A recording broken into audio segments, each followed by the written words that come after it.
If you're new to my channel, my name is Lana Labonte. I'm here to uplift, support, inspire, and hopefully empower you to be the best version of you. You are here and what you are meant to do. So hopefully this comes across loud and clear. I got the mic set up. I took a couple days just trying to figure out where I could find this because it's been a while, obviously. And I kind of got a broken foot. Just want you to know I'm on the mend. I got it propped up over here. It's not been the most comfortable time. Tomorrow will make 6 weeks since I turbo kicked it into a broken talus. All right. All right, so let's just jump in.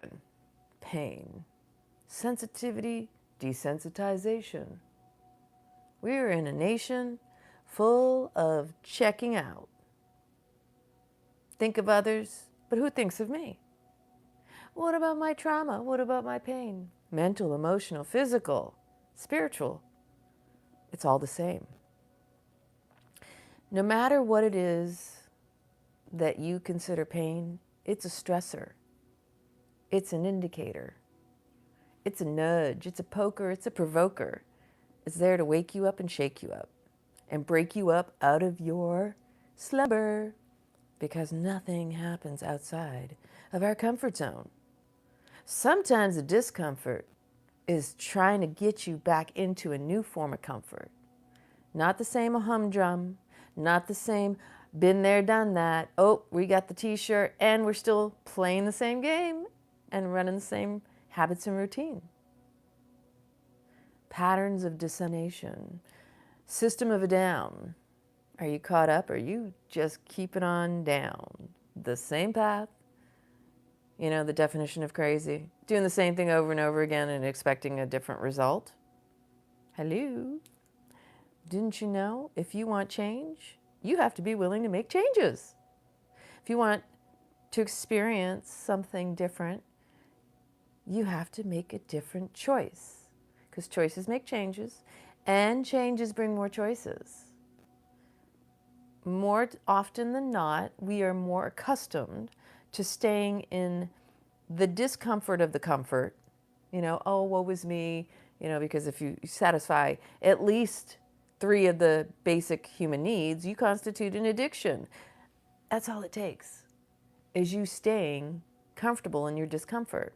Well, it makes me feel significant. It gets me attention. It's consistent. It's reliable. It gives me connection with other people. Oh, that ain't nothing. You should hear my story. Because we all got stories. But the biggest story we have is in our own heads. And our biggest addiction is to our own belief systems. How many of you out there can say, you have no pain, you have no trauma, you don't have a story? Because God forbid you got to be a martyr in this life, in this world. This world has us just begging for mercy.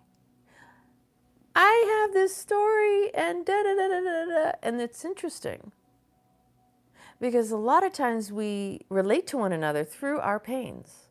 I'm not saying that's a good or a bad thing, but it's about awareness of whether we are conscious in how we connect.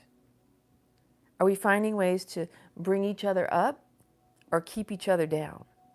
Do you put someone down to raise yourself up, or do you bring someone up when you feel up? Even when you're feeling down, the more you bring others up, the more it brings everyone up. But when you put others down, you're putting yourself down too. You can't raise one without raising the other. And when you put one down, you take it all down, because we are one. And that's what wholeness is about. It is about connection and unity. Unity in community. We can't do this thing called life, this game of life, without one another, right? You always need someone to play with, bounce off your ideas, mirror yourself off of. You cannot experience yourself without another to connect to, because they are your mirror and they're showing you yourself through them.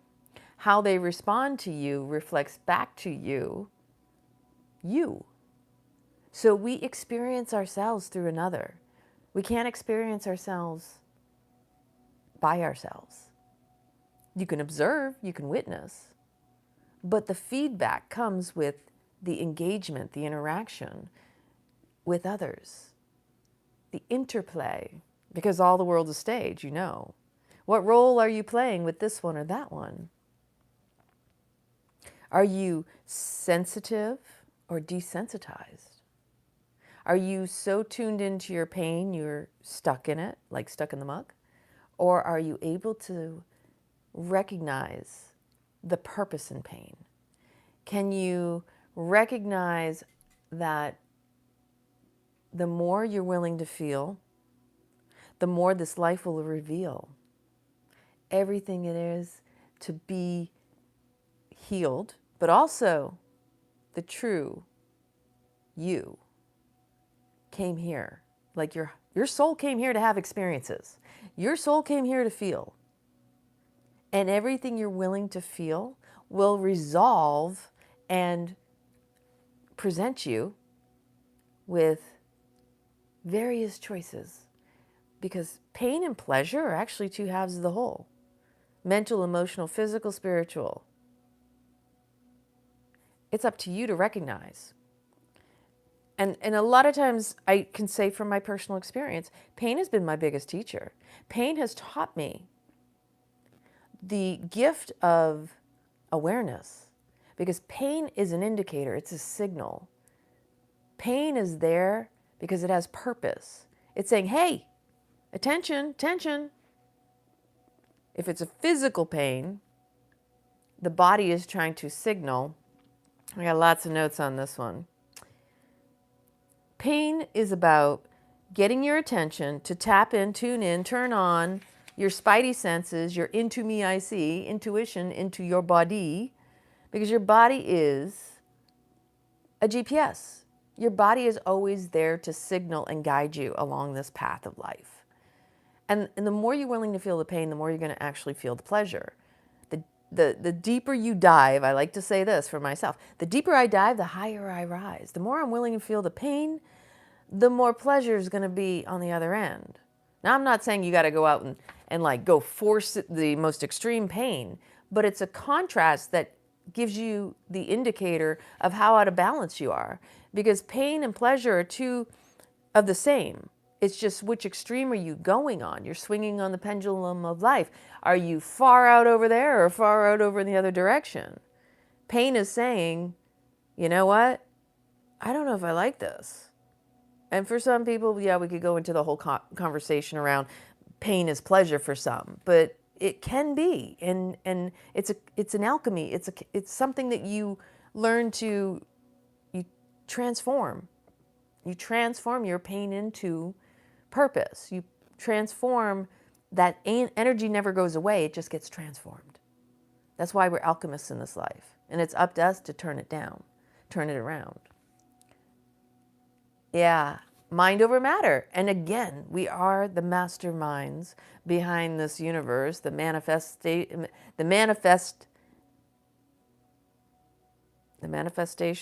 is our creation. So going back to the point is around pain and the purpose. I just read through it. Where did I put it?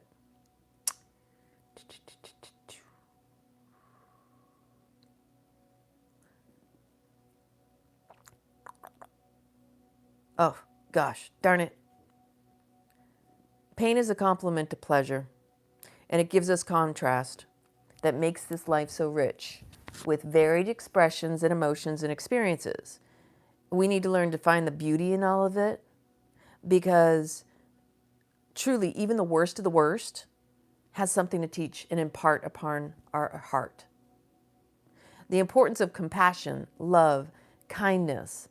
How could we know this? How could we know pleasure without pain? How could we know pleasure at all if we didn't experience that pain? And how could we experience pleasure without experiencing the pain? You know, it's going through these extremes and the experiences that teach us. Okay, I've been over there enough times, and these are the lessons of life, is you get this like, oh, I don't think that was so nice. And we do. You know, you repeat lessons in life. You're like, well, let me dip my foot in there again. Did I really like it? Did I not like it? Maybe I didn't like it. Maybe I did like it. Let me try that again. How many times does it take for you to repeat a lesson, an experience, that's all an experience is, and then go, wait a minute. Been there, done that. Got the t-shirt? I think it's time to move on. And how could we know the importance of compassion, love, and kindness without having had it for ourselves? And recognizing it's in that pain we developed our sensitivity again. By having the experience of the different forms of pain in ourselves, in our lives, whether it's physical, emotional, mental, or spiritual, that we're able to find the compassion for self, that we can extend it out to one another. That ultimately, when you see someone who is aching, their heart hurts, their head hurts, you know, like whether it's physical or it's mental, because the majority of it is mental. It shows up in the physical more often because of the resistance of what we want it to feel like or what we want something to be, the story that we tell ourselves. Believe it or not, most of our pain is mental. It's a freaking story. We're uncomfortable because we are afraid of something happening based on something that's happened before. So most of the pain is just a made-up story in the mind. It's the eyes that see, the ears that hear, but the head, most people are out of their minds. And they're trying to find their way back to their souls, their heart and their souls. So we have to drop out of the head, get back into the body to really feel the truth, because the body's the tattletale on the mind. The body will always tell you, tattletale, tattletale, liar, liar, pants on fire. Because the tension you feel in your body is just a reaction to the mind of going, bullshit, that's not true. And you know it's not true because the body's in dis-ease, discomfort. So this is why I say pain is your greatest teacher. Mental, emotional, physical, spiritual. You'll feel it in the body. You'll feel the sensations of discomfort. And it's like, oh, that's just the body telling you, the mind's telling a lie. Because if it was true, the body would be in comfort. And the body responds to the thoughts of the mind. And that's where it really is your truth teller, and the pain is an indicator. It's telling you when there's danger, when there's a foreign invader in the body, if it's physical. It's also telling you a story, whether it's true or false. So yeah, we've had a lot of experiences. And how often in your past have you experienced pain and then it really wasn't that bad? When you really looked back, you went, how much of it was mental? Because typically the mind wants to believe a certain thing, and the body's over here aching in retaliation or disagreement. When we're in alignment with the mind and the body, then there's no pain. How could there be pain if you're in alignment? That's where you find your neutrality. The pain and the pleasure are just two halves of the whole. And even in the physical body, the nerve receptors are what the pain and the pleasure, they share the same pain receptors or nerve receptors. I learned this lesson years ago when I was living over in Italy before all the craziness went down. I had hit my head, literally got into someone's car. They said, hey, do you want to ride? And I had a moment because I was in heels and I said, sure, I'll take a ride, because I had bags with me too. As soon as I got in the car, the oh shit grip was broken and hanging down, and I sat in, and he had a lower hood of the roof of the car, and my head hit the oh shit grip, and I felt this surge of electricity go down, like nerve pain go down my left arm. Later that night and during that weekend, it kept exacerbating. It kept getting worse. Now, I was somebody who back in those days would, and I still kind of do, clench my jaw. And it goes back to the whole having had my wisdom teeth taken out in the military and, pops and this and the misalignment of my jaw and everything. They call it bruxism, some call it TMJ, and it's what it is. And so tension, stress, mental, especially mental, most of the mental stress we have turns into the dis-ease of the body. Whatever it turns into, there is an emotional component. And it's usually there to get your attention so that you address it, because what you suppress and don't address will eventually express itself in a physical manifestation. It's up to us to really tap into and trust the into me I see, the intuitive aspect of the body that's saying, hello, we need your attention. You know, like pain is saying, signal, we need you over here. We need you to focus your energy and your attention. And we have to address some things. And if you're willing to listen, we will actually share with you what this is. I mean, if you truly tap in, you listen to your body, and you can like have a moment and go, breathe into the space where you're feeling pain. Just like tap into it and go, what are you trying to get my attention for? What is the message in this? What is it you are trying to communicate to me? What is happening in here? Is this an inner child neglect? Because a lot of times it's just simple. Your inner child screaming, going, you're not paying attention to me. We need to learn to parent ourselves. We might not have gotten the best parents. We might have gotten good parents. They did the best they could. But as an adult, now it's up to you to parent yourself. And if your inner child is feeling neglected, never negate the aspect of the tantrum of an inner child. You're seeing it play out all around the world. It creates chaos. It will call in third parties and say, you're not going to pay attention to me? Fine. I'm going to recreate an old trauma so we can get some shit healed. Because that's really what happens. Is it really turns into a spiral out. If you don't go within, it will work itself out on the external area of your life. So the body is truly there as it's a blueprint. It is your map of everything mental, emotional, physical, spiritual, right? If you're willing to listen, you got everything within you to tell you and guide you where you need to go and what you need to focus on. So pain is your biggest teacher, and your pleasure is as well, because you're really on two extremes. If you're in extreme pleasure or extreme pain, it's just showing where you're out of balance. And so going back to my story, I'm over in Italy and I get a ride in the car, and like I said, this whole thing started spiraling out. I had pinched nerves in my neck because it was a buildup. It wasn't just hitting my head. I know it started in my jaw, but this was the hammer on the nail kind of deal, getting it all in there. Basically, when you clench your jaw, it travels down your neck. It creates tension. All of this gets built up. And then it travels into the shoulders and down the back and into the rest of the body. It isn't just you just have a pain in the part of the body. It usually travels throughout. And it usually starts up here or starts at the bottom. If there's a spiraling out, there's a whole series of things that happen. You always get indicators before the major pain starts. It's just how tuned in and tapped into your own body are you? Are you an observer of your mind? Are you willing to listen? Do you meditate? Daily meditation is just mental floss, is what I call it. Cleaning out the garbage pit of the mind, cleaning out the mental. Like you got to clean out all the garbage. Because if you don't know what's going on up here, it's going to be the one thing that rules over you. That's why you need to master the mind, or it will master you. If you don't know the record that's playing on repeat up in here, it'll keep you on track. And that can sometimes, reel you back in a way that you don't necessarily want to repeat things. And people are always just, why does this keep happening to me?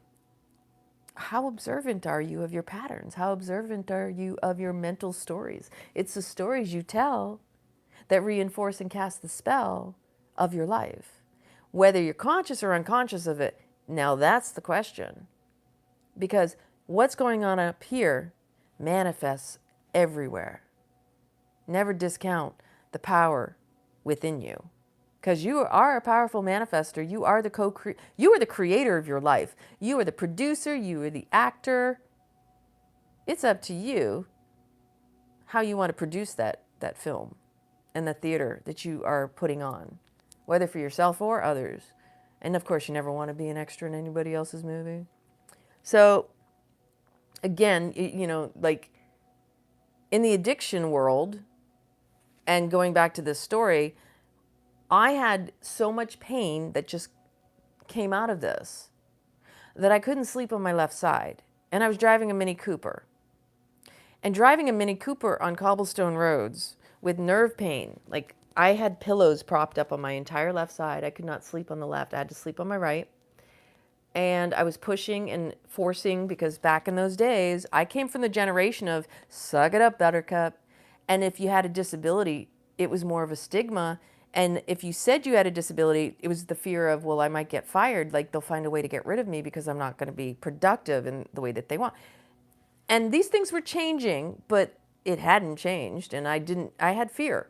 I recognize this looking back. I mean, that was one of my fears is I had a job and I needed to go to work. And so therefore, in my mind, even though I paid for short-term and long-term disability, my mind was, I have to work because I have to take care of myself.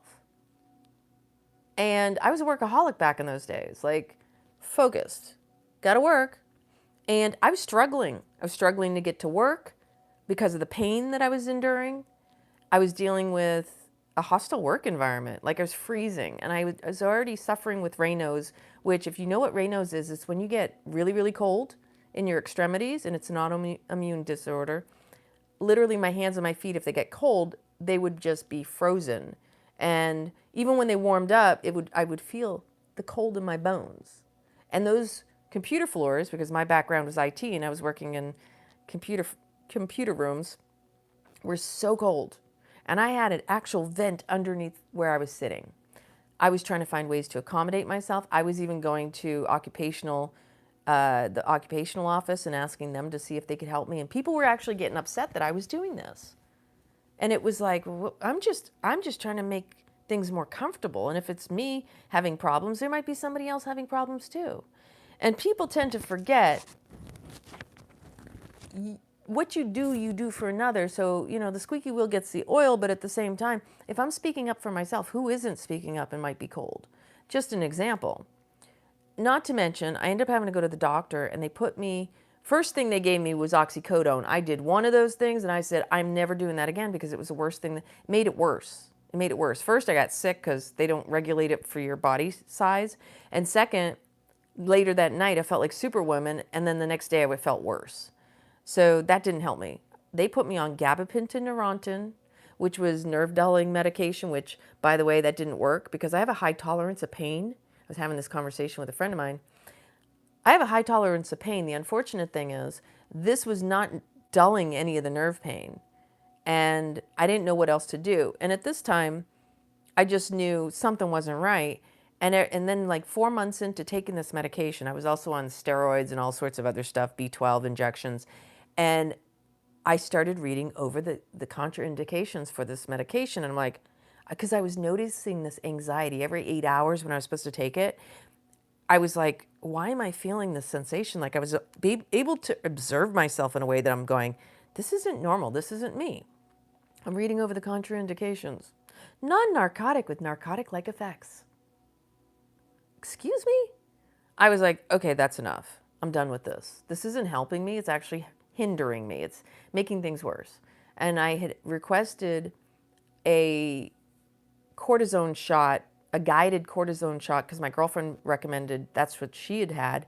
But they didn't have it on the military base. And mind you, I'm a contractor at this point. I'm prior military, but the military doctors are triage. They're all about patch you up and ship you out. So nobody was ever suggesting, well, you're a contractor. Do you have to, short-term or long-term disability? You should go out on that. My mind wasn't thinking like that. And I really wish I could go back and tell myself, hey, prioritize your health. I was more afraid of losing my job than I was prioritizing my body and my health at that time. And I was a super fitness person, as I always have been. I'm always in the gym. So I get this consult because they didn't have it at the base and nobody's suggesting disability to me. And I'm over here trying to figure out how to navigate this. I finally get the appointment with the doctor downtown where I lived in Naples. I'm on the phone with the guy. This is how crazy my life is, and you can't make this shit up. I live downtown Naples in the Chiaia area in an old, beautiful, it's yellow, historic building, and I'm on the phone with this doctor making an appointment, and both of us, he goes, Lana? And I, Luca. It was my neighbor. He lived in the same building as I did. He was 2 floors down from me. I was up on the top penthouse. And you just can't make this stuff up in a city as big as Naples. So we went on the appointment, and Luca, this is what I love about Europe. They're honest, and they're not trying to poke you. They're not trying to give you drugs, where our country is just all about it because there's an incentive. He says to me, I want you to understand, I know that you are a very active woman, but if I give you this shot, for 6 months, if you injure yourself, you will not know because you will not feel it. He explained to me, your body is telling you with the nerve pain. I know it's uncomfortable, but the nerve pain is telling you the body is doing what it's supposed to do. And he said, if you turn around and turn off that nerve receptor, you're not going to know if you injure yourself. And I have since learned since then that not only that, but that is how the body communicates. When you start taking pain medications, anything to numb out the pain, now you're hindering the healing process. And people wonder, why is it taking longer for something that should have been healed quicker?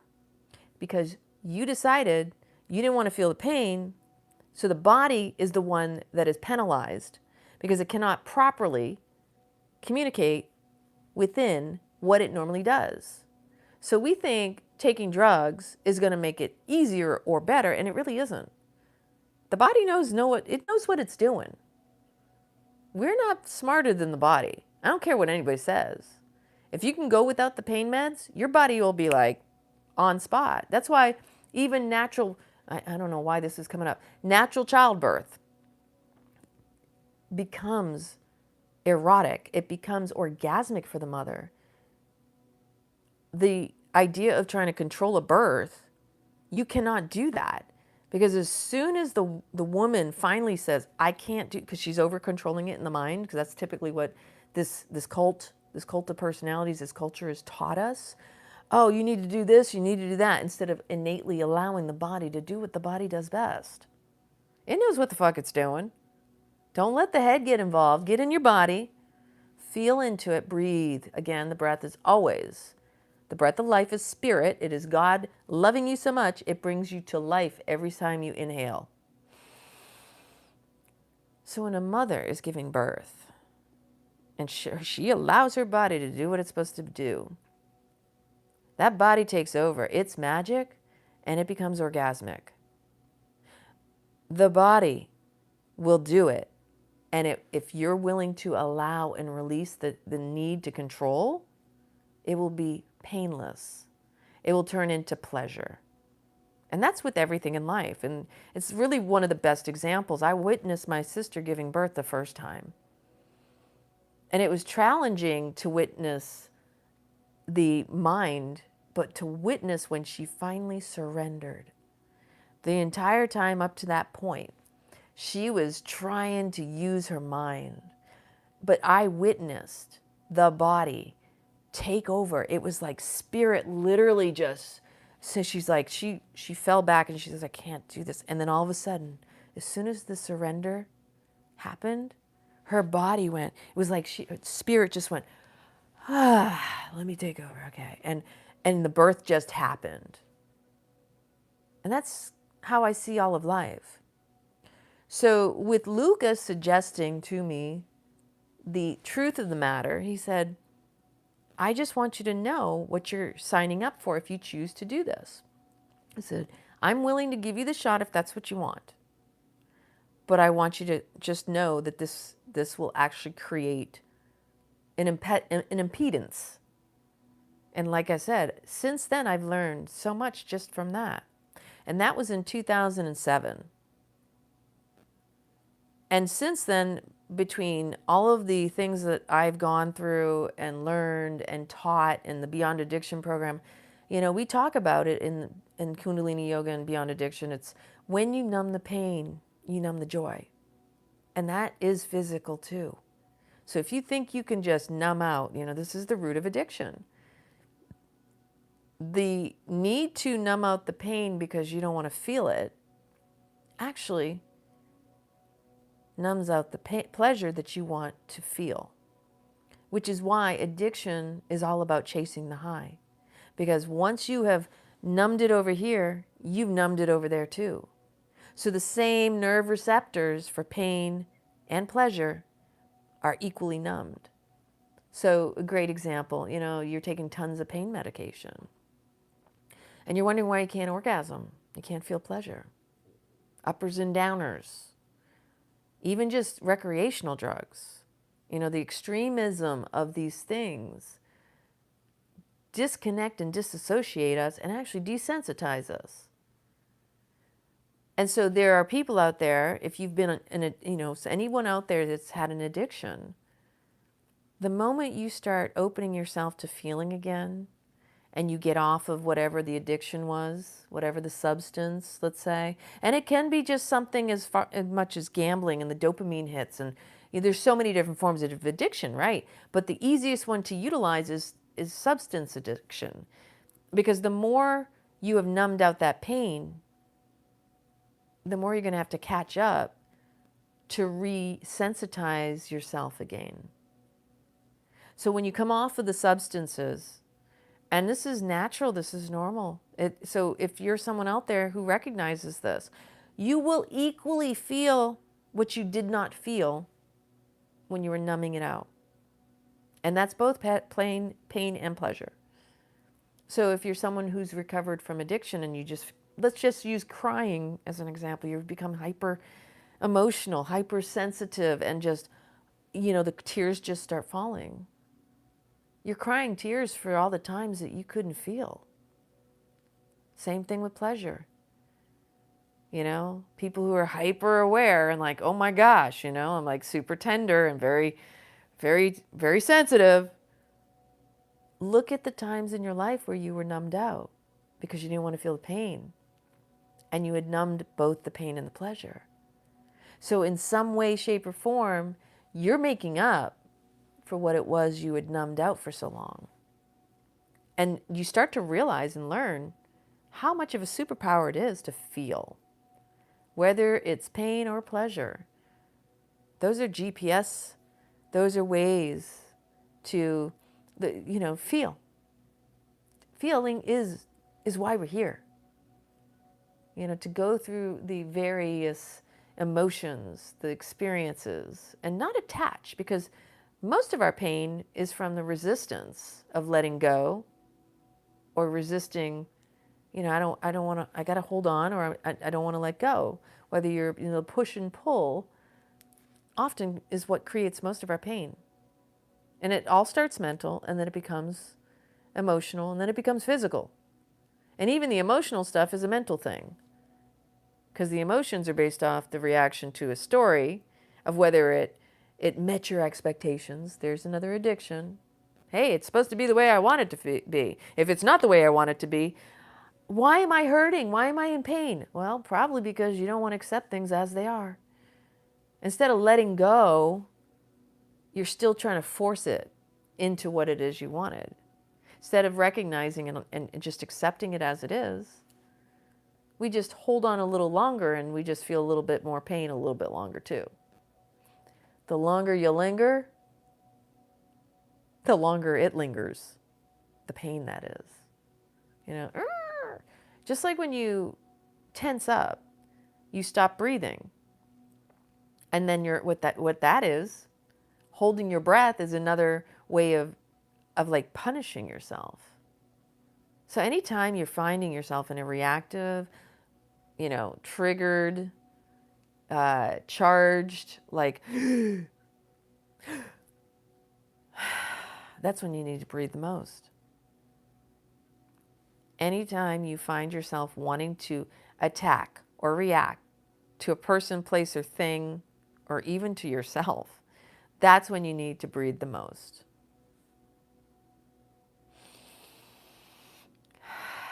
That way, it took us time to wake up to certain things too, right? All in perfect time. I find that the best way for others to really have permission to see what it is they need to see is us just demonstrating and inspiring through our own inspired living. What it is we're willing to do the work on ourselves actually ripples out. So like they say, karma is something you may never get to witness in another. You know, things that have happened to you, not being able to see the karma play out for somebody, like, you know, maybe you have a little bit of a vindictive nature streak, or, you know, you want to see someone else get it. And in reality, we don't want to be there. We don't want to have that kind of, we want to be healed enough to where even the people that have done some of the worst things to us, we still wish them well.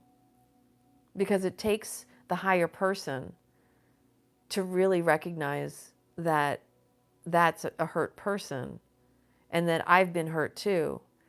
And an eye for an eye makes the whole world go blind. And truly it is that we are walking each other home. And in order for me to heal, I have to also give you permission to heal. And in order for you to heal, you have to give me permission to heal. If we harbor ill will toward one another, we're still perpetuating more pain. We're still poking each other out in our wounds and our eyes and, you know, all that stuff. And nobody wants to feel pain, so why would we inflict it on ourselves or others? And this is the irony about it, right? When you point a finger out, you got three pointing back. Anything you wish upon another, you're wishing upon yourself. So whether it's an evil eye or a spell or a curse or a story or a ill will, words, thoughts, actions, any of that, it's a boomerang effect. What you do to another, you're just doing to yourself. When you're breaking your own heart. And that's really the law of love, is if we truly want to say that we believe in love, we have to actually hold it for even our enemies, or what we would deem as people we feel, you know. There's such a thing as having boundaries and establishing, I can love you from afar. You don't belong in my life. You've served me. You served me for me recognizing the value within me, that I'm worth more, and that you're not where I'm at, we're not aligned, and it's okay. And I'm okay with that. I think we've all had those experiences. We've all had pain, right? And we've all recovered from it. So is it really that bad?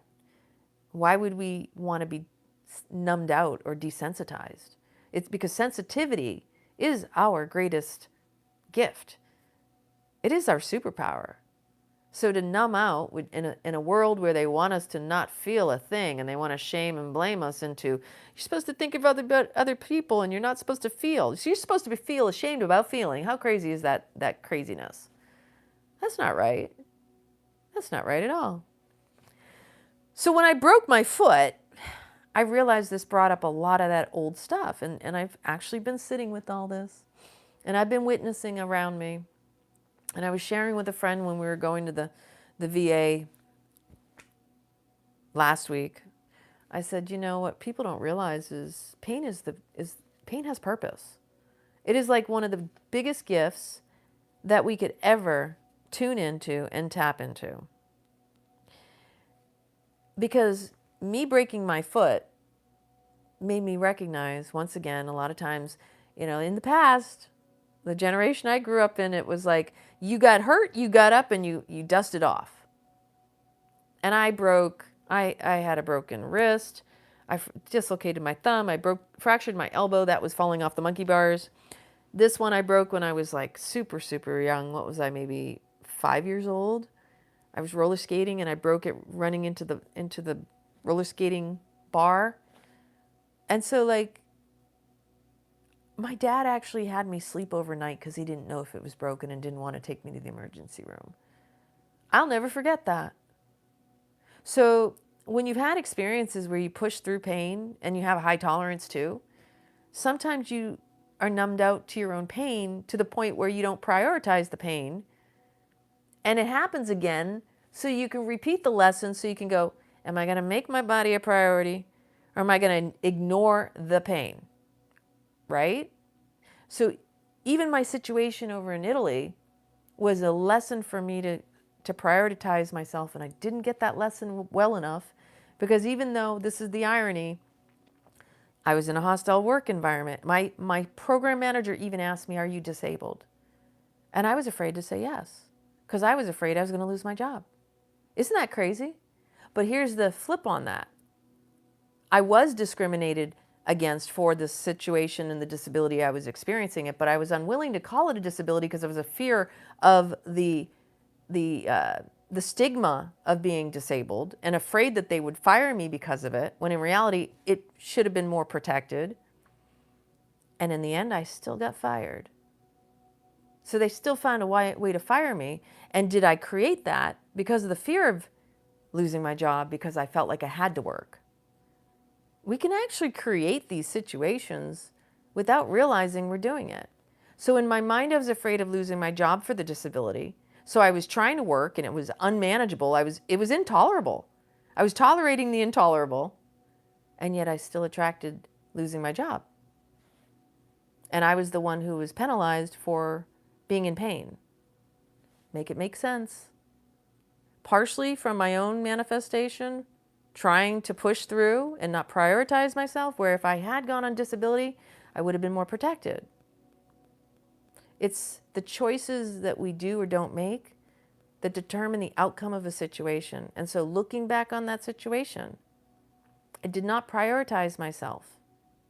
Without the prioritization, I became the focus and the sacrificial lamb.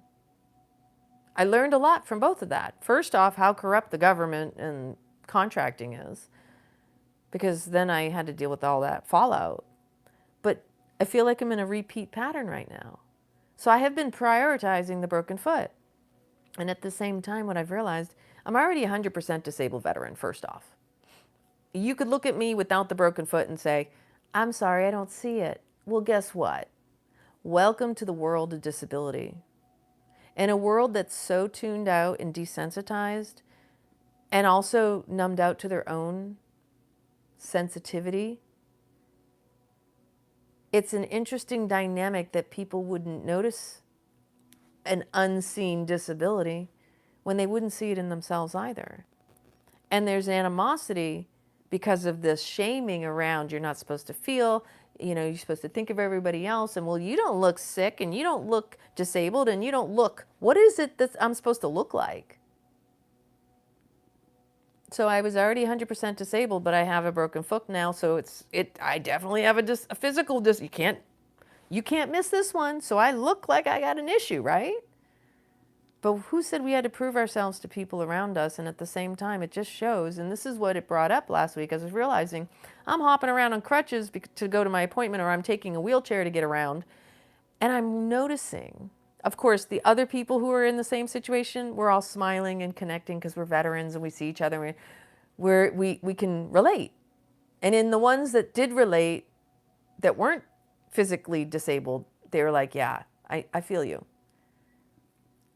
And it was endearing, because at the same time, I'm very sensitive to noticing when people need, and what I can do to help and get out of the way and not hinder. So for me, I can relate either way, because I have been in situations, and I have a huge regard for anybody who's dealing with something like this, or any type of disability. But I also started to notice how many people disregard it too. Not a lot. I mean, I deal with it anyway without looking like I'm disabled. And, oh, she's in shape, she doesn't look, and you don't have a clue about some of the chronic issues I have. But I'm okay with that, because that's not your business. And it's not my place to have to correct the world. I'm good with where I'm at. I manage what I got. I'm not trying to push through. Not trying to prove anything either. That's not what we're here to. That's actually one of the other traumas that's been induced by our cult of personalities in this country especially, that you're not supposed to, like, you got to prove yourself worthy, right? So anyway, this was just really just another reminder and how I was kind of reliving this pain situation and prioritizing my physical body. And this actually goes into, if you know anything about what I'm dealing with right now, this all started with the fact that I have disabled tags on my car and I got assaulted by a law enforcement officer who proceeded to falsify documents after he had assaulted a disabled veteran. I didn't do anything that warranted the behavior, nor getting arrested and assaulted and all the things. In fact, everything that happened was fruit of the poisonous tree and a Fourth Amendment violation, and also surveillance system stuff. But clearly, the fact that I was 100% disabled veteran didn't matter because there was a retaliation situation. I mean, actually, I had to watch the body cam footage to recognize the fact that he lifted my arms with handcuffs up behind my back to mess up my shoulders. And I have issues with my back. That is my chronic situation, is I have issues with my shoulders and my back and my cervical spine and my lower lumbar. So I've got cuffs behind me, and this officer, because he did not like that I questioned his authority, and hello, you're dealing with the military veteran. Don't even talk to me about lawful authority because you didn't have any. You didn't legally pull me over. In fact, everything from the moment you turned those lights on was illegal. And you were operating in your professional, in your personal capacity, not your professional capacity. That was abuse of your authority, your perceived authority. Yes, I know the law. And so when you question it, then they try to slander and defame you.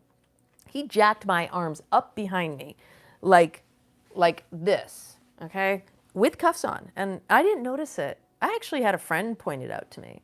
They specifically pointed out the abusive, deliberate intention of that action. 3 times he said, I don't care, when I said, you're violating my rights and I do not consent. And he said, I don't care. I was like, oh, okay. And I didn't say I was 100% disabled because I was in shock because he broke the window right next to my face. That's intent to harm, violence, assault, and battery against a disabled veteran. When I showed there was no threat, here I am, I'm about 112 pounds. I'm 5'5". I was surrounded by 5 police officers or deputies around my car, all armed, and I'm the threat. And you got to break my window. Ooh, yeah, a woman. Yeah. So that was an ADA violation first off. And now I'm dealing with the courts that are just as corrupt too. And I had another situation where I actually had the judge. I put in for ADA accommodation because this was just after I broke my foot, requiring a Zoom call. Because I'm over here going, the doctor said keep it elevated. It hurts like hell when I put it down. And she had the audacity to deny. She denied it without a written determination, which is an ADA violation. And then when I was forced, under threat of arrest, to appear in a wheelchair, and she's hostile to me, won't let me speak, telling me I don't have a right to speak, all the violations. And when I finally was, I tried to say things while I was sitting there, and she's like, well, I read your doctor's note, and that's not a disability. You're not disabled. That's an injury. That's not a disability. And I looked at her like, I just, under my breath, I was like, keep talking, lady. And I said, the only thing I did say was, because I brought up the actual codes, I said, are you making a medical determination on my part, on my behalf? It's kind of like operating, practicing law from the bench. Same thing, right? So anyway, these are the things that have really kind of popped off in my head with this reflection. And it wasn't going to turn into this type of video, but this is the irony of pain. We all signed up for the feels, but it's up to us to prioritize ourselves and to recognize what is right for us. And allowing other people to violate us or bully us or intimidate us into doing things that are not for us and not in alignment, physically, emotionally, mentally, or spiritually. It's up to us. If it's up to us to hold them accountable, it's really about us being held accountable by ourselves. And so I'm having a repeat performance of this in this situation. And the reason I say that is just what I expressed. Losing my job over there taught me I should have prioritized myself first to begin with. Because then it seemed like I was fighting to get people to acknowledge that it wasn't me, the situation. Like, and sometimes it's a victimhood mindset that we actually place ourselves in those roles so that we can learn how to stand strong and advocate for ourselves, but not in an aggressive way, not in an arrogant way, but in an assertive way. Like, no, I know this was wrong. So like even with my current situation, I realized, wow, isn't it interesting how a judge can sit there and judge and be so wrong? In that particular case, I was also sitting there recognizing that they pull your driver's license record, and I have disabled tags, and my license says disabled veteran. So I just was thinking, wow, you're either really incompetent or extremely ignorant. Probably both in that case. And this is where pain has purpose. You don't have to tolerate it. It's up to you to choose how that pain is going to alchemize in you. You get to take that lead and turn it into gold. How is that pain going to teach you? Where's the silver lining? Because there always is. There is always a lesson. There is always a blessing. There is always something in your pain that's going to give you a purpose. That the purpose of that pain is going to put you on purpose and direct you. If you're willing to listen, if you're willing to really intuitively tap in and acknowledge that pain is speaking to you, are you going to listen? Because believe it or not, the more you're willing to listen, the more informed you will become. The quieter you get, the more nuggets that drop in, the gems, the gold. And sometimes people's pain is feeling like they're not seen or heard. And the irony, and I've been there myself, is when you don't feel seen or heard, you speak up more, you talk more, but are you willing to listen? And that's another ironic dynamic. Your pain of not being seen or heard or feeling abandoned or neglected can often play out that you don't do for others what you want them to do for you. So again, whether it's a trauma, which is a form of significance, it's a story, do you want to change that? Do you want to turn it into something that serves you and others?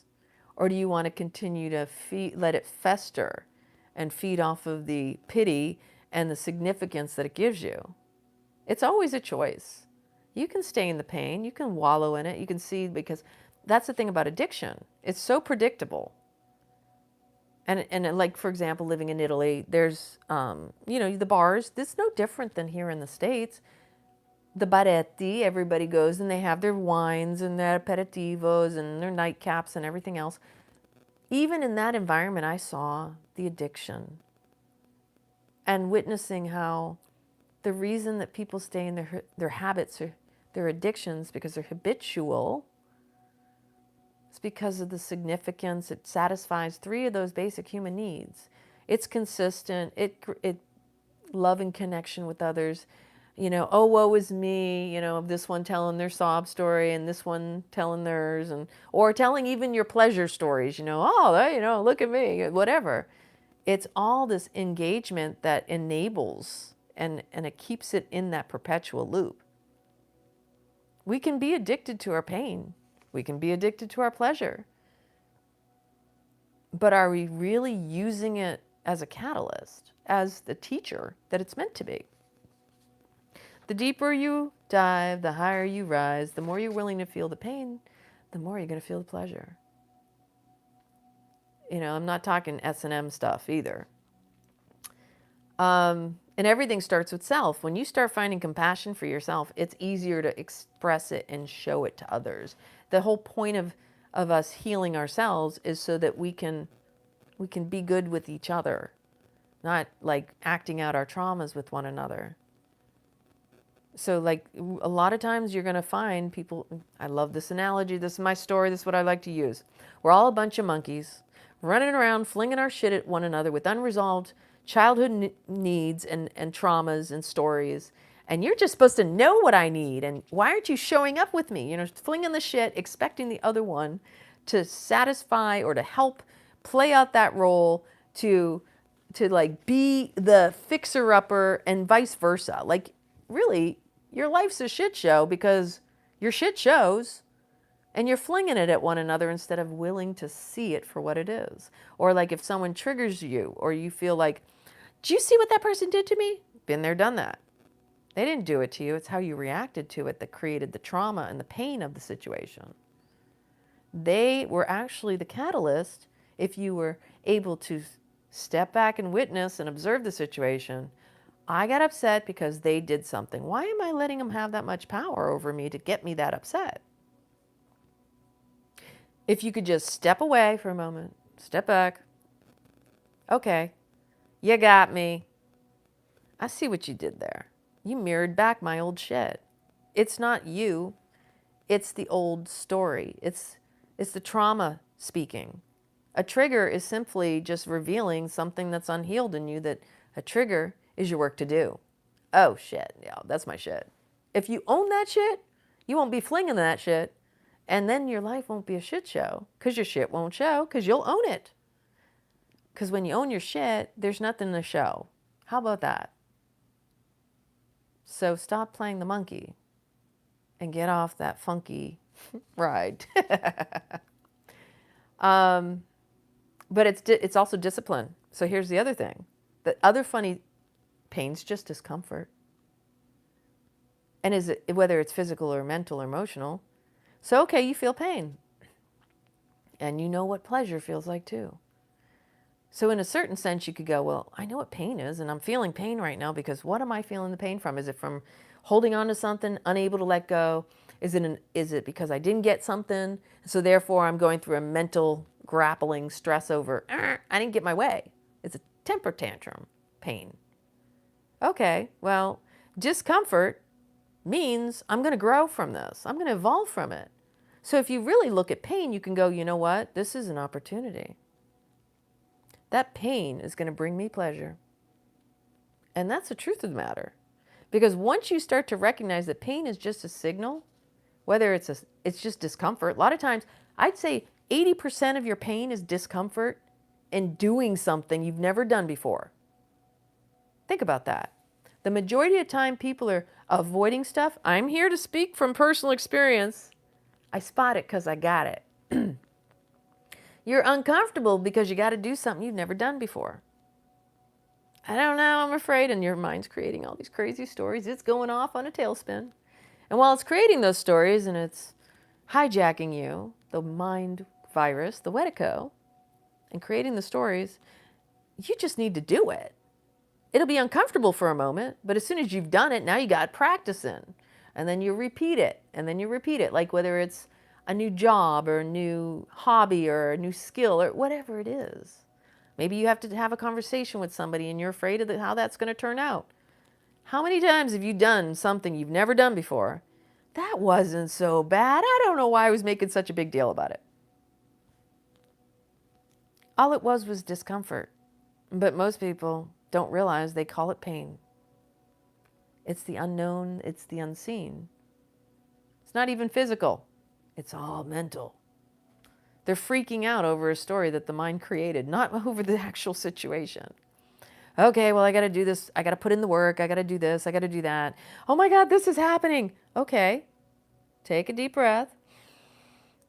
I've never done this before. I have to do some research. I need to ask some people if maybe they have some guidance. Maybe somebody I know has done this. Like you start to get creative.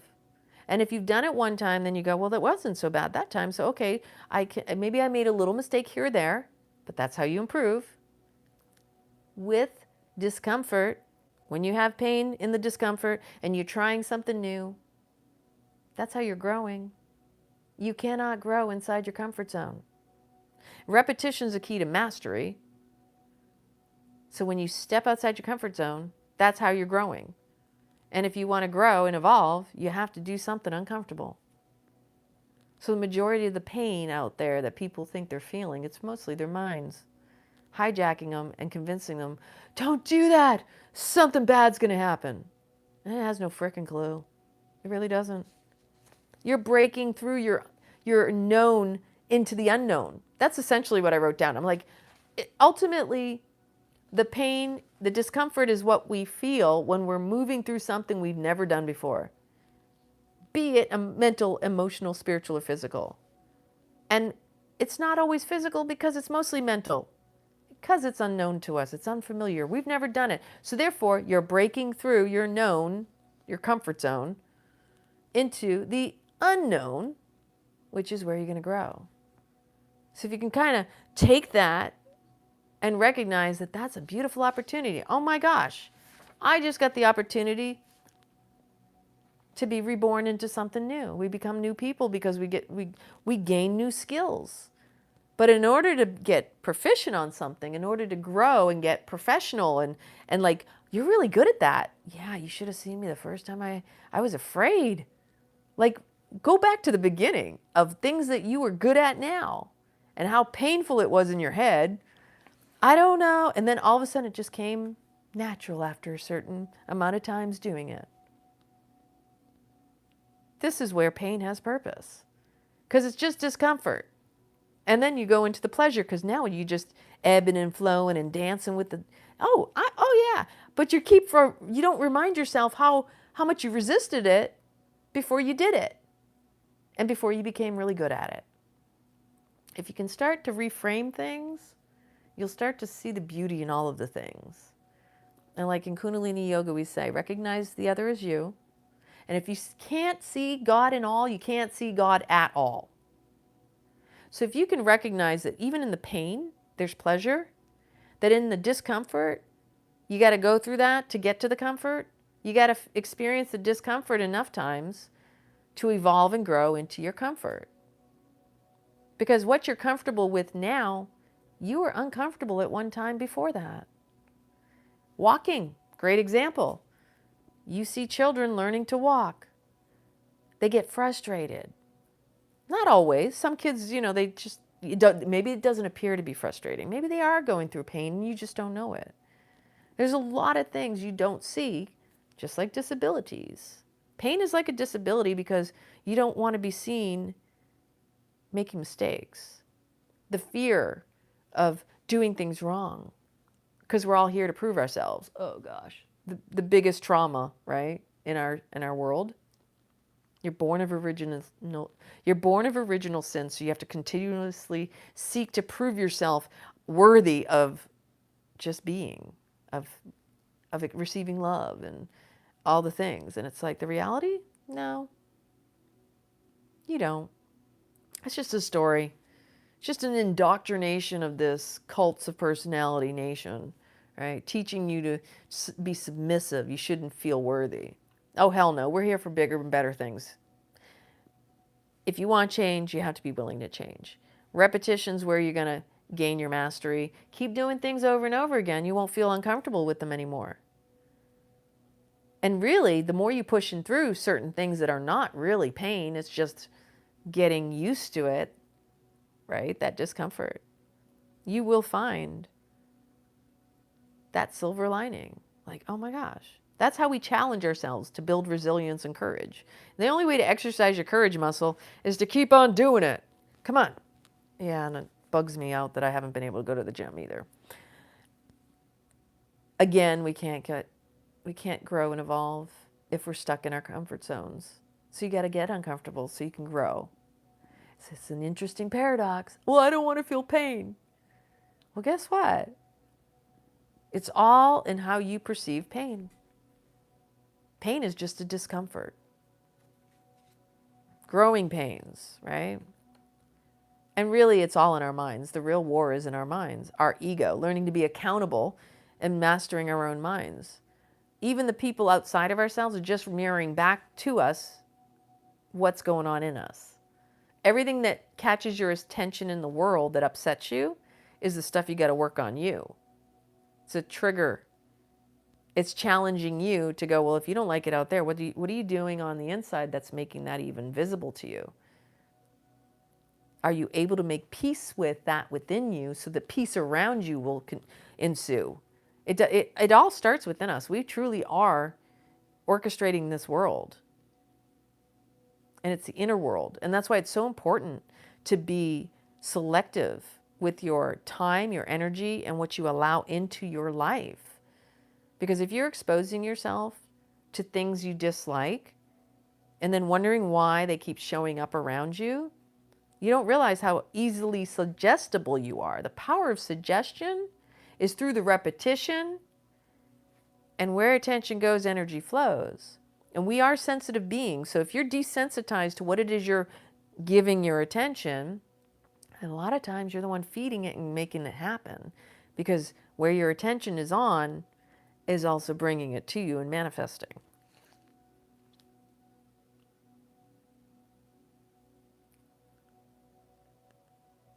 It takes a lot of humble humility and grace to know when to stop engaging in situations and to walk away and save face.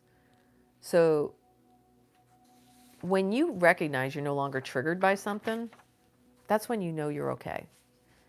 Because then you start to have compassion and maybe even see how, when you were triggered by it, how it truly hijacked you.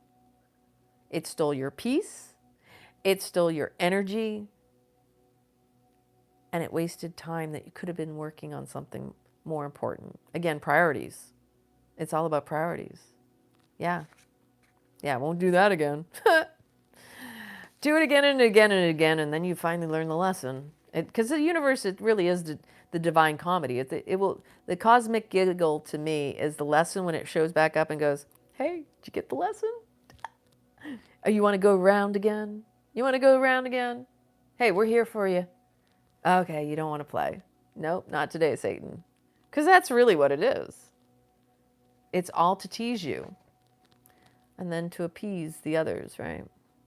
So, I mean, even differences of opinion, that's what makes us so beautiful and unique. I can agree to disagree. I'm not here to impose myself on you. Please don't do it to me. We were founded on a world of like living in balance and harmony with people we didn't agree with. What happened? People don't agree with you and now we got to go to war and battles?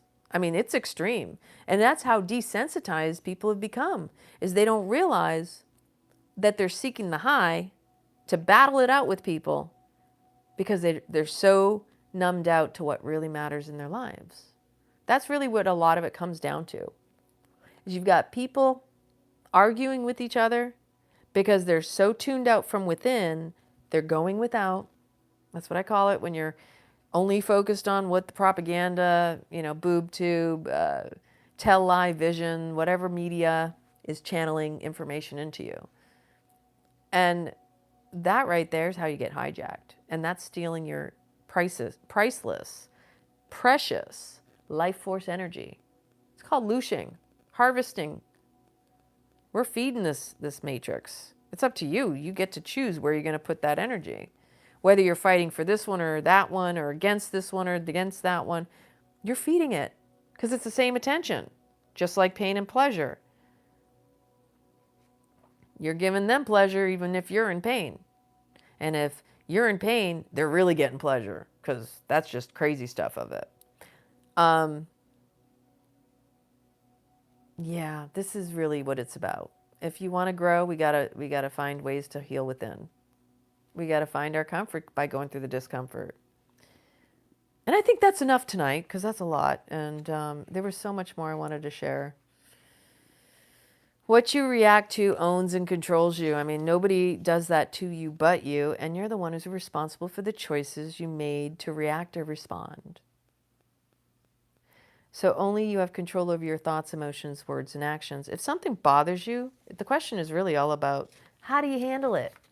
Whether it's a physical pain, emotional pain. That one did it to me. This one did that to me. And it's like, Nobody does anything to us unless we allow it. We put ourselves in the environment, and then we have to question, why didn't I just get up and walk away?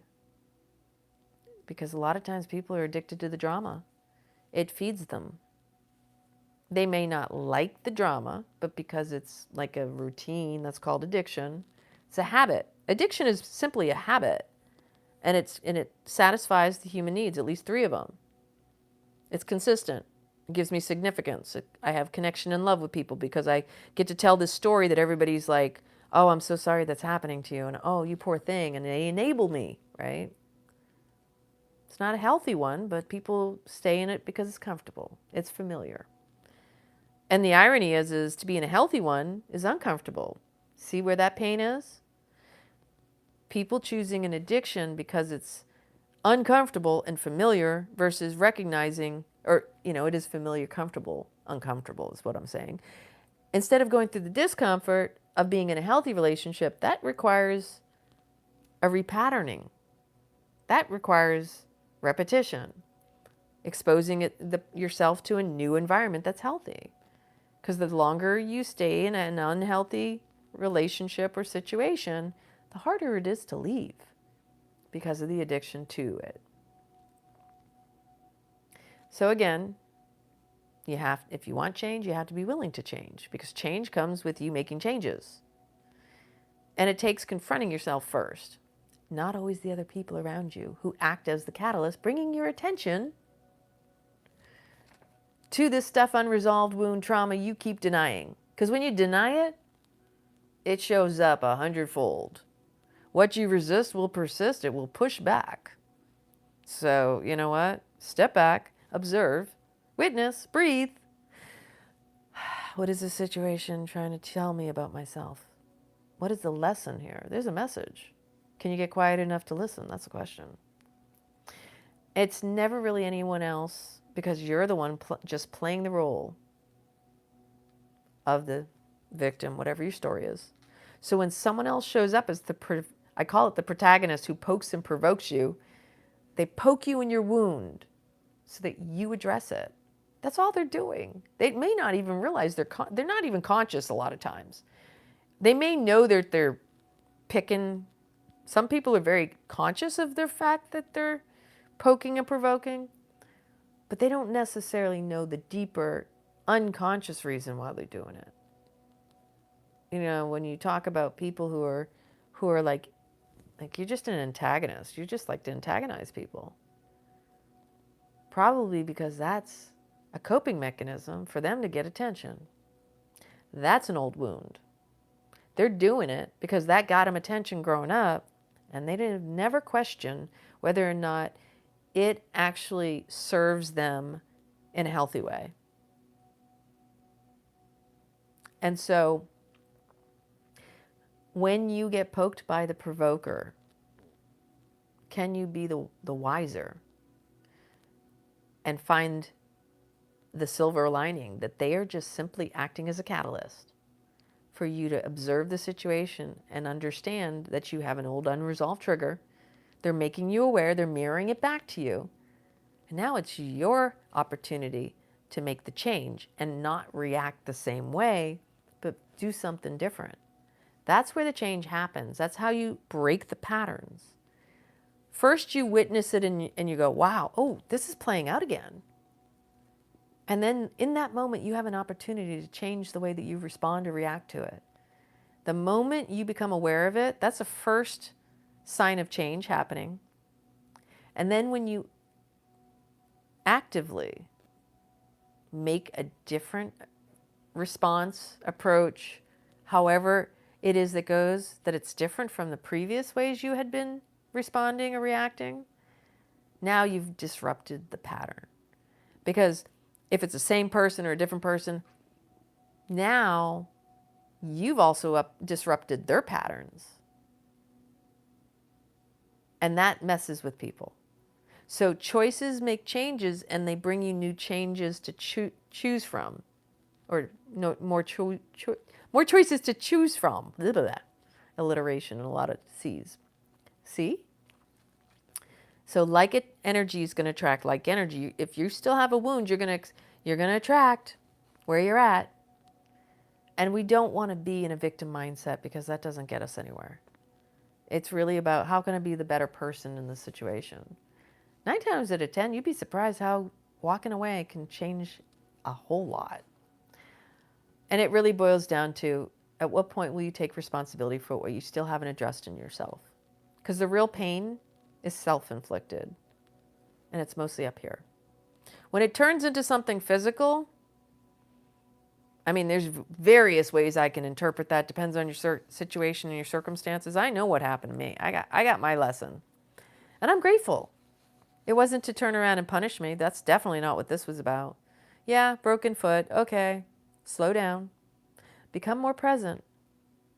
Lean on people. Be willing to ask for help. And that's been beautiful and great. I'm grateful for that. And prioritize your health. And it's okay to be disabled. It's not a stigma. That was probably the big one. That hit me on the head the other day. I'm like, oh, really? I don't walk around saying I'm disabled. In fact, most people probably look at me.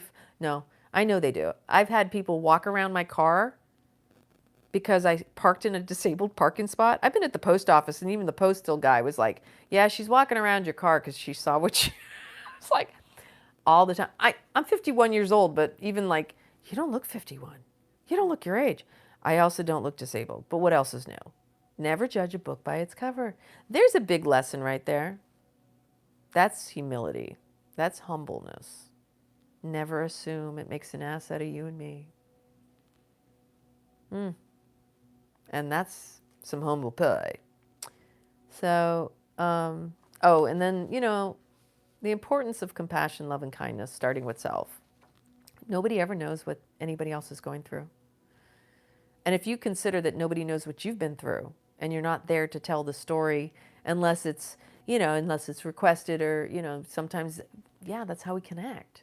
It's how we actually start to gain compassion for one another, is sharing our stories, we get to see the human and, that element of the soul, the true, like, yeah, the mortality. Yeah, I feel you. I'm sorry that happened to you. Or that's amazing. That's incredible. I witness you. I see you. Because that's what we all are here for. We want to be seen and witnessed in this life. As crazy as it sounds, and there's nothing wrong with that. We all want to be seen. And that's probably one of the bigger pains that most people don't recognize in themselves or those around them. It's the pain that we feel alone and unseen. But are we being observant enough to see that we're not alone? This is where humanity in unity, humans in unity, mankind coming back together. Together we stand, divided we fall. We the people are here to rise, not play small. The times that we're in right now, people have forgotten who they are. The biggest pain out there, I would say, aside from being afraid, lonely, not being seen or heard, is not standing up for themselves. And that's really where we're at. If you don't stand for yourself, how can others get permission to do it? And the only way that we're going to be in unity is if people start standing up together. You want to see the atrocities stop in the world, it's up to us. We have to be the change we want to see in the world. You want to see things change, you have to be part of the change. You have to do things differently. Because we've allowed far too much to get out of control at this stage. It's up to us. I know for my generation, we didn't expect to see 1984 and Animal Farm come to fruition. I was speaking with a woman the other day. I said, Henny Penny, the sky is falling. Propaganda, the power of suggestion. You hear it enough times, you start to believe it. It was telling us all along. The question is, can you think for yourself? Can you have, can you actually have critical thinking and question things and have conversations? Yes, the hard conversations that people are afraid to say anything because, God forbid, I offend anybody. Sorry, you're not here to coddle. We're not like harming each other. Do no harm is the first rule. Offending you has nothing to do with harming you. It's just you're too sensitive, but you're not. Like, this is the irony in the offending realm. What do you really, okay, so how are you harmed if you're offended? You get your feelings hurt, or your ego busted. It's your ego. An offense, I'm offended by what you said to me. Shame, you should be ashamed of yourself, because that's what this is really about. Offending people is all about shaming you and blaming you. Again, it's another part of the psychological operation. You should feel bad for what you think, speak, or do. Really? Says who? A few people who want to keep control over a whole lot of us. Think about that. Sit with that. I find that offensive. That's painful.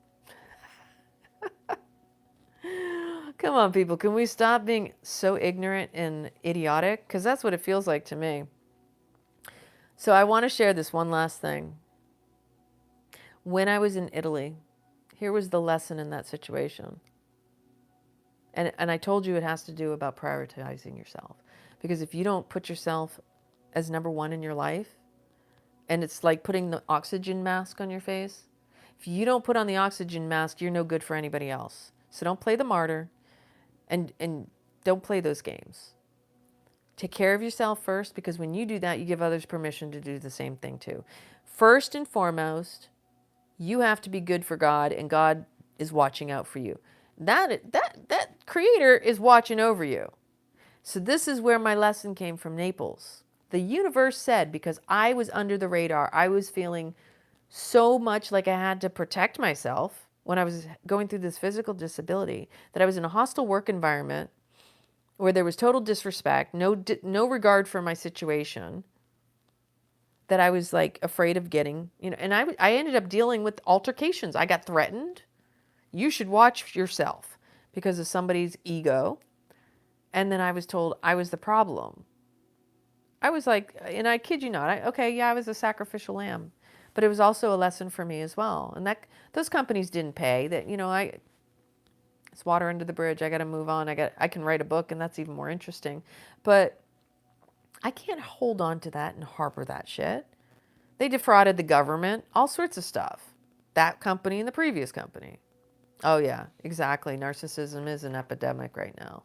Sociopaths and psychopaths are running the show, right? Criminals are the ones who are criminalizing others. It's just nuts. Trust me, I know.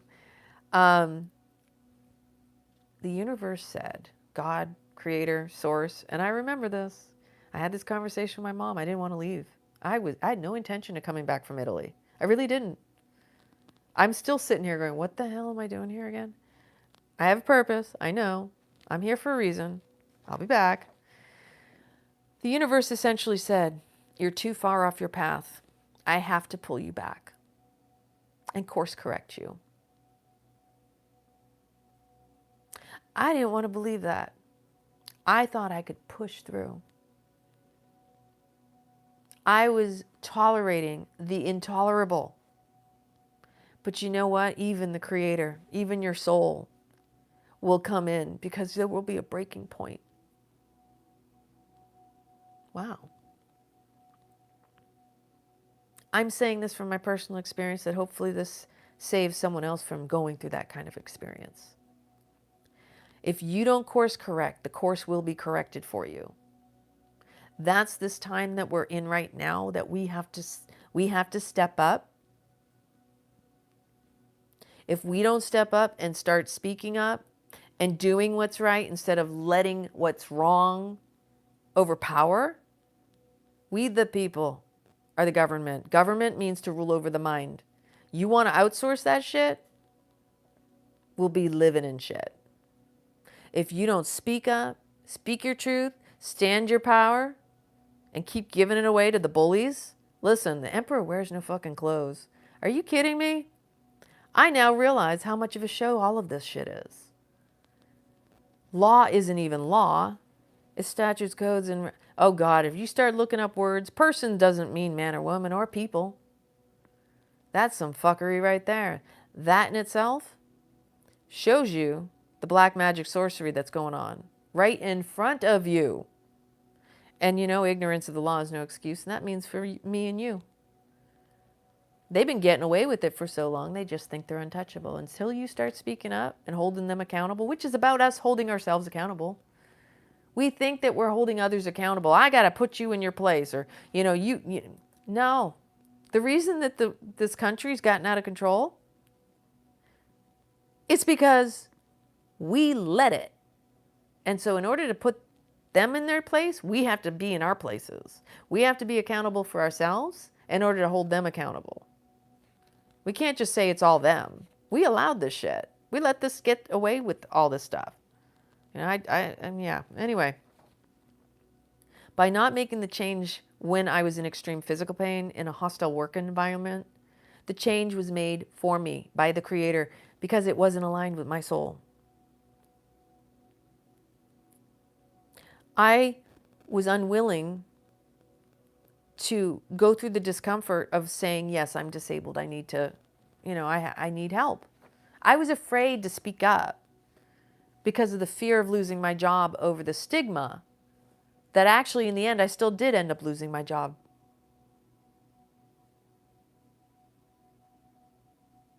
I didn't prioritize myself, and now I realize I have to. Advocate for yourself, because if you don't, nobody else will. It doesn't mean you won't have help. You have to be willing to allow that and accept it, which is also part of what I've been working on for the past couple of years. Asking for help. By the way, if anybody's in the Clearwater area and you want to go to court with me next Thursday, let me know. September 11th at 11 a.m. I'd love to have some more witnesses. That'd be great. So, again, the more you continue to tolerate the intolerable, you will eventually hit a breaking point. If you don't make the change will be made for you. If you don't make the choice to change, someone else will make that choice for you. Even if you thought you could do it, it will step in and do it for you. Because I thought I just was going to get another job. I kept trying to I was going on job interviews, and I was really hoping I was going to get this other job. And then the wool got pulled out from underneath me. The rug was pulled out from underneath me because it just was too much. So this is the time we are in as a collective. It's up to us to make these choices to change and get uncomfortable, because we're already uncomfortable. So think about that. This whole summer, everybody's had something hit them, right? I don't know anybody out there that doesn't or hasn't had some issues this summer. Like, this has been a roller coaster ride, right? I've been pushing through discomfort left and right. And then during the summer, I'm like, oh, my nervous system is resetting. It's upgrading. Okay, I see what's going on. I was literally just, and I don't deal with anxiety, people. Of course, I did go through that whole traumatic situation. That was a post-traumatic experience. I've never been arrested in my life. I held top clearances. And I got this piece of shit treating me like a criminal and defaming me too. That was really, I'm still, and then now I'm realizing I got to go back and file a complaint because of the ADA violation on top of everything. That's a criminal complaint. Yeah. And so this kind of woke me up. But during the summer, my first court hearings and stuff, I'm just going to tell you, I dealt with the judge who railroaded me. Like, I was standing in my power. I had no problem with what I was saying. There was a point where I was challenging jurisdiction. And the judge doesn't determine jurisdiction. He's sitting up there turning his monitor around and saying how, well, you know, here's a map of the United States. And by the way, they have to give you a written, they have to give you actual verifiable proof that they have it, not because they said so in their discretion, which is unconstitutional too, and it's unlawful and illegal. So he's turning and he's mocking me.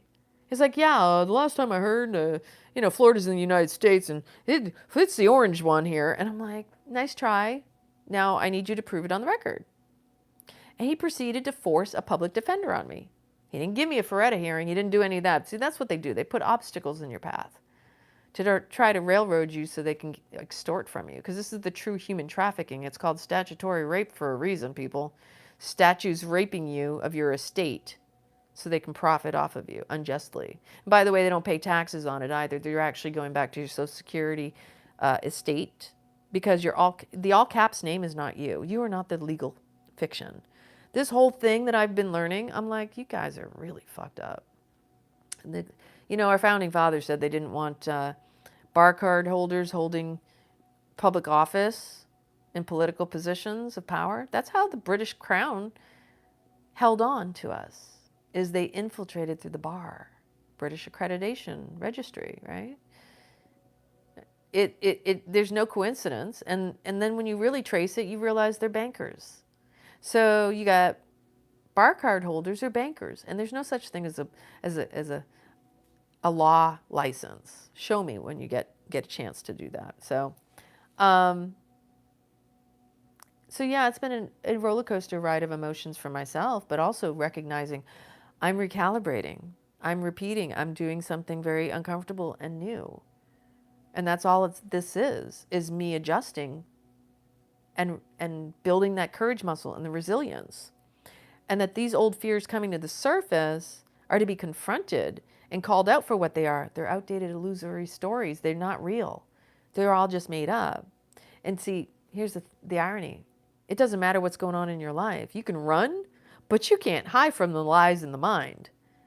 That's what disturbs the body, is the lies that we tell ourselves are the ones that actually disturb the piece of the body, all the pieces, and it takes away your peace.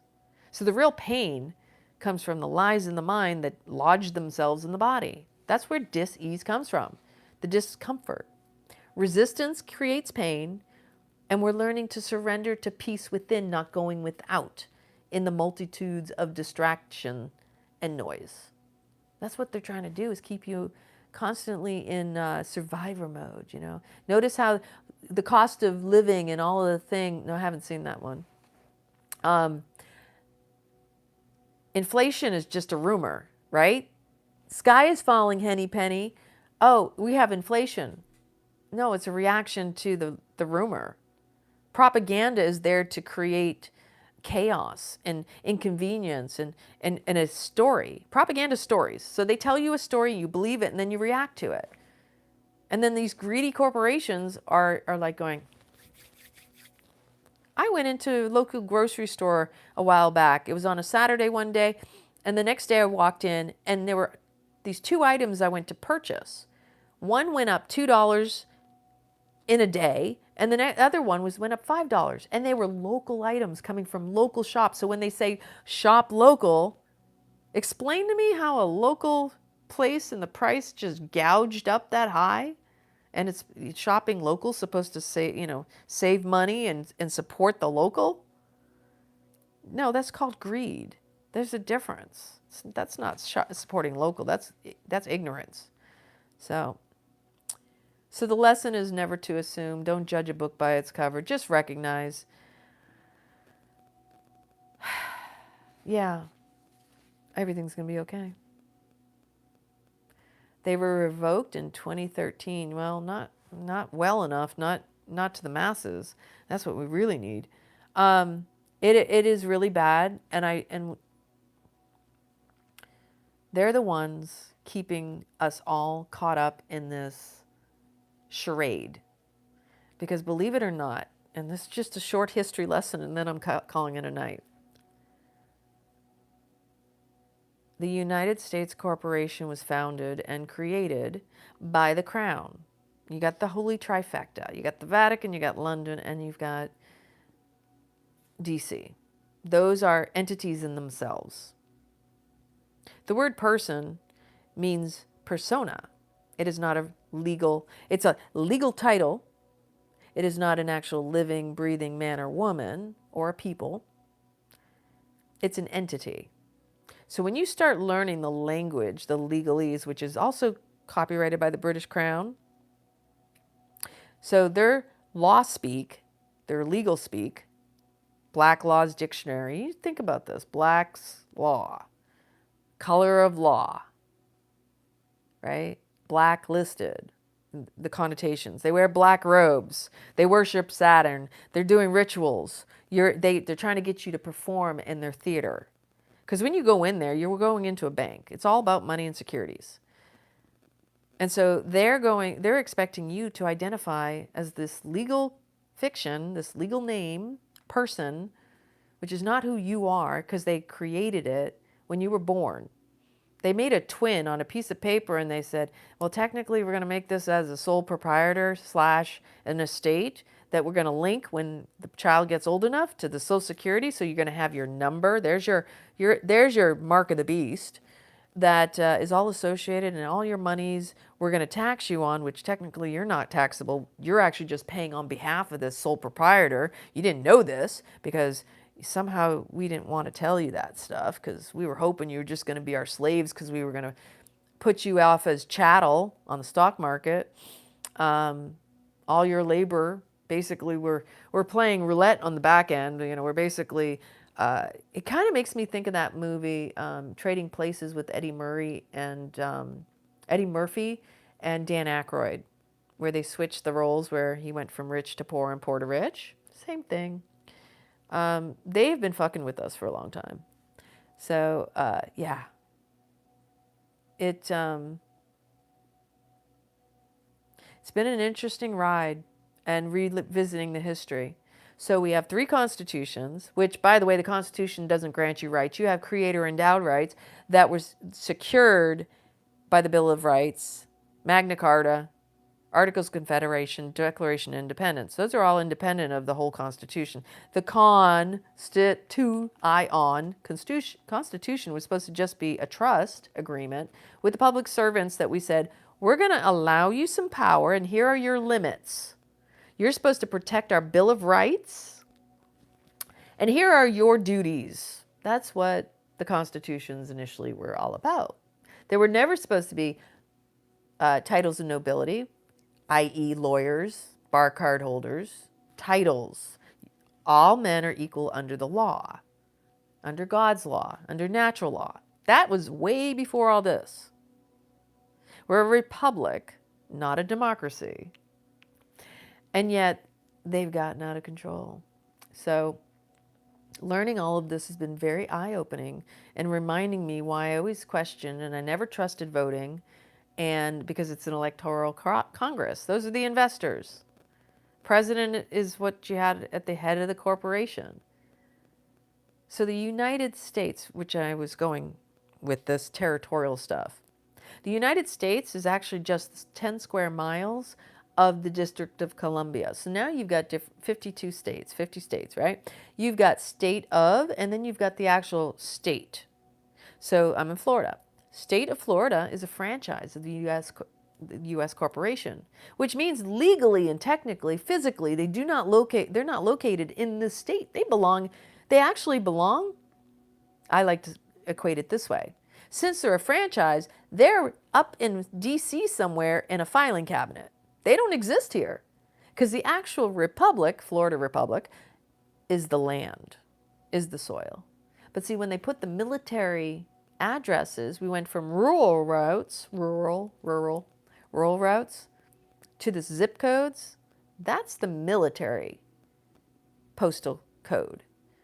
And so they created this little grid, like as if it's imaginary too, because all the shit that they're doing is imaginary. It's made up on paper. There's no, all their statutes, codes, and things. No injured party. That's not law. That's bills of attainder, which is again unconstitutional. So they put this overlay, this invisible lines, right? Was it invisible contracts?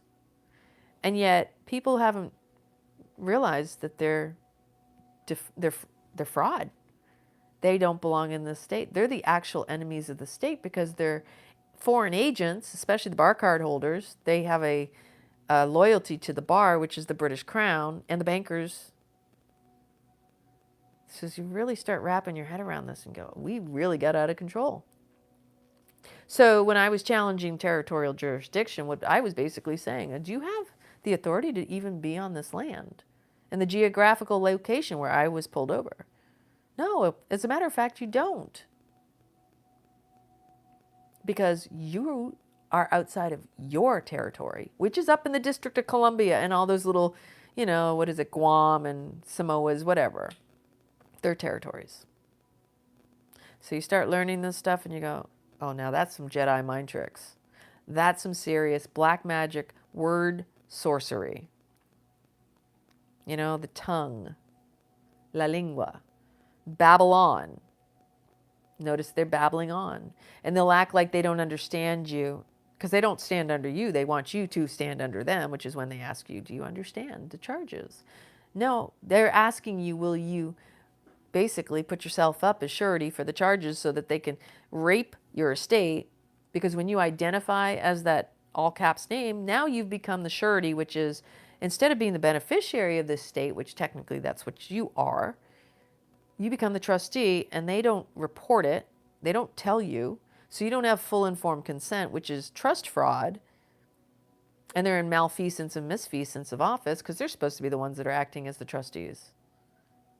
And they're supposed to be, you're the beneficiary. So if you're in a public office, you're a public trustee because it's a public trust between we the people and the public office. Again, the Constitution, whether it's the state Constitution or the original organic Constitution for the United States of America, you're still in a trust relationship. And you are still, as one of the people, the beneficiary. You start learning this stuff and you're just, it's a lot. Anyway. So I appreciate you hanging out with me for a little while. It has been a while. And I'm sure I'll be doing more videos again soon. And if you're in the Clearwater area, please drop me a note in the comments. I'd love for you to join me next Thursday, a week from tomorrow, September 11th, 9/11 at 11 o'clock in the morning at the Pinellas County Justice Center. I could use some good witnesses. And I think you'll appreciate the show. Anyway, my love, I always appreciate you. I really, truly hope this lesson on pain, never judge a book by its cover, and recognize the pain has purpose, and that pain is leading you to your pleasure, because it's in the discomfort you're going to find your way to comfort. There is a silver lining. It's just up to you to reframe, yeah, I'm showing my age, because you deserve better. So you keep being you. I love you. Mwah! Have a wonderful evening.